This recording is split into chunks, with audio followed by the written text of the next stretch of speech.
मैं doctor Sunita Swami, assistant professor botany, LBS government college Kotputli.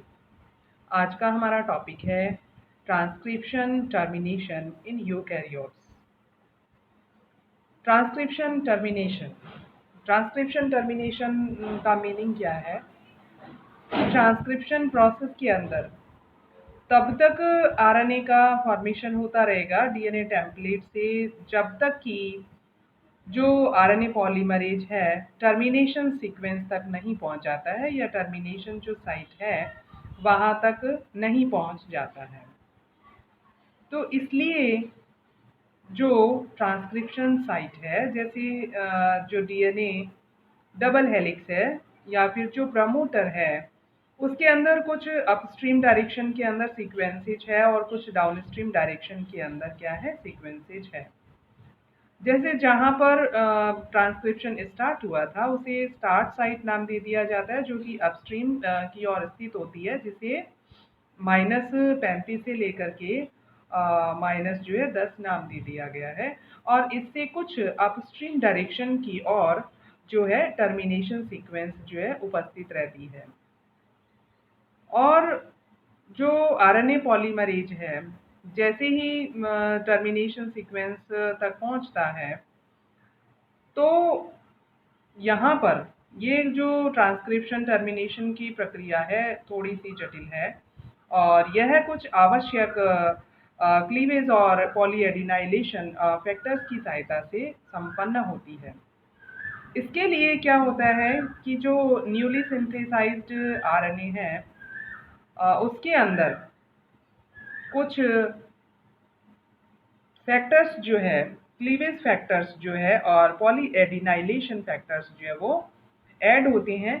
तो इसके अंदर जो आरएनए पॉलीमरेज है उसका जो कार्बोक्सिल टर्मिनल डोमेन है, इसके ऊपर दो फैक्टर्स आकर के सबसे पहले ऐड हो जाते हैं, जिन्हें क्रमशः CPSF और CSTF जो है नाम दे दिया जाता है। जो CPSF है वो पॉलीएडिनाइलेशन का काम करता है, और जो CSTF है वो क्लीवेज स्टिमुलेटिंग फैक्टर का काम करता है। तो अब इसके अंदर जो CSTF है, जो कि CSTF और CPSF जो कि कार्बोक्सिल टर्मिनल डोमेन के ऊपर उपस्थित है, वो जो न्यूली सिंथेसाइज्ड जो आरएनए है, जो कि 5 डेज और 3 डेज डायरेक्शन की ओर टेम्पलेट के ऊपर स्थित है, वहां पर फ्लैंक करके और उस सीक्वेंस की ओर CPSF और CSTF जो है वो ऐड हो जाते हैं। जो न्यूली सिंथेसाइज्ड आरएनए है उसके अंदर जैसे दो प्राइम है, एक 5 डेज और एक 3 डेज। तो जो 5 डेज प्राइम है वो कैपिंग के द्वारा सुरक्षित है, और 3 डेज एंड के ऊपर क्या है, पॉली एडिनाइलेशन सीक्वेंस प्रेजेंट रहती है। जो पॉली एडिनाइलेशन सीक्वेंस है उनका काम होता है कि आरएनए पॉलीमरेज को इन्फॉर्म करना, ताकि स्टॉप सिग्नल को वो प्राप्त कर सके। अब जो 3 डेज प्राइम है उससे अपस्ट्रीम डायरेक्शन की ओर CPSF और CSTF दोनों फैक्टर जो है वो ऐड हो जाते हैं। उनके साथ में कुछ एडिशनल क्लीवेज फैक्टर्स की आवश्यकता होती है, जिन्हें क्रमशः CF1 और CF2 नाम दे दिया जाता है। और ये क्या करती हैं कि जो न्यूली सिंथेसाइज्ड जो आरएनए है उसको क्लीव कर देते हैं, यानी जहां पर CSTF ऐड हुआ है जो कि GU सीक्वेंसेज है, वहां पर इसको क्लीव कर देते हैं, और अब जो है 5 डेज और 3 डेज प्राइम जो है न्यूली सिंथेसाइज्ड आरएनए के जो है वो अलग हो जाते हैं। और नेक्स्ट प्रक्रिया के अंदर क्या होता है कि जैसे जैसे आपको इसके अंदर दिखाया गया है कि कहाँ पर किस तरह से पॉली एडिनाइलेशन और जो GU सीक्वेंस है उसके ऊपर CPSF और CSTF जो है वो बाइंड होते हैं। और जैसे ही CSTF और जो एडिशनल क्लीवेज फैक्टर है जो कि एंडोन्यूक्लियस का काम करते हैं, जो कि न्यूली सिंथेसाइज्ड जो आरएनए है उसे क्लीव कर देते हैं, इसके साथ ही CSTF और जो एंडोन्यूक्लियस है वो दोनों के दोनों क्या हो जाते हैं, रिमूव हो जाते हैं या फ्री हो जाते हैं।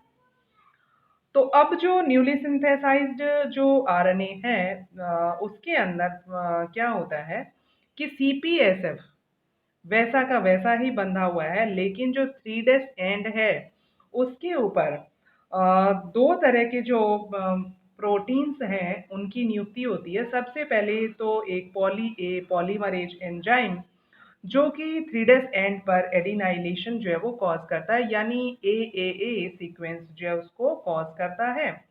और साथ ही साथ एक अन्य प्रोटीन जो कि इस न्यूली सिंथेसाइज्ड आरएनए को डबल स्टैंडर्ड होने से बचाती है, जिसे नाम दे दिया जाता है PBP। तो ये है PBP क्या करता है, सिंगल स्टैंडर्ड बाइंडिंग प्रोटीन है और इसका काम होता है कि mRNA को डबल स्टैंडर्ड होने से बचाना।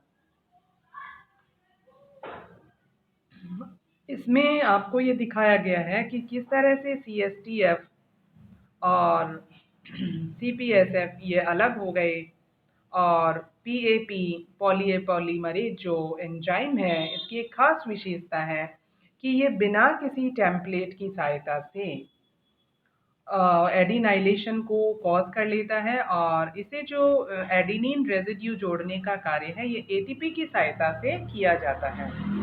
जितने ATP यूज लिए जाएंगे उतने ही यहाँ पर क्या है, एडिनिन रेजिड्यू का सीक्वेंस हो जाएगा। PBP प्रोटीन क्या करेगा कि mRNA को डबल स्टैंडर्ड होने से बचाएगा। अब हमारे पास में क्या है कि केवल न्यूली सिंथेसाइज्ड जो आरएनए है, mRNA है, वो बचा हुआ है जिसके अंदर 5' एंड पर कैपिंग कर दी गई है और 3' एंड के ऊपर क्या है, पॉली एडिनाइलेशन हो चुका है। ये जो आरएनए है इसके अंदर एक्सॉन्स और इंटरॉन्स दोनों हैं और एक्सॉन्स और हमें जो मैच्योर mRNA होगा उसके लिए केवल जो है एक्सॉन्स की ज़रूरत है और इसमें से केवल कार्यशील mRNA बनाने के लिए हमें इंटरॉन्स को हटाना होगा और ये जो इंटरॉन्स हैं ये स्प्लाइसिंग की क्रिया के द्वारा हटाए जाते हैं। अब होता ये है कि जो न्यूली सिंथेसाइज्ड आरएनए जो था उसे क्लीव कर दिया गया था। तो जो 5' एंड है और जो उसके अंदर जो 5' एंड है वो तो यथावत रहता है, लेकिन जो 3' एंड है जो कि लगातार न्यूली आरएनए का सिंथेसिस करता रहता है जब तक कि उसे टर्मिनेशन कंप्लीट नहीं हो जाता है। तो अब ये क्या, जो 3' एंड वाला जो प्रीमैच्योर mRNA है उसके अंदर 5' कैपिंग नहीं है। जो बचा हुआ है पॉलीमरेज के साथ में जो बचा हुआ mRNA है उसके अंदर 5' कैपिंग नहीं होती है और इस सिचुएशन के अंदर ये होता है कि भाई ये जो पॉलीमरेज है इसके अंदर कुछ कन्फॉर्मेशनल चेंज हो जाते हैं जिसकी वजह से जो आरएनए बन रहा है उसके अंदर किसी भी तरह की कोई इंफॉर्मेशन जो है वो नहीं होती है, यानी अब ये ट्रांसलेशन के लिए यूज में नहीं आता है। केवल क्लीवेज से पहले जो निर्मित mRNA है वो ही ट्रांसलेशन के लिए यूज में आता है या वो ही मैच्योर mRNA का फॉर्मेशन करता है। Thank you.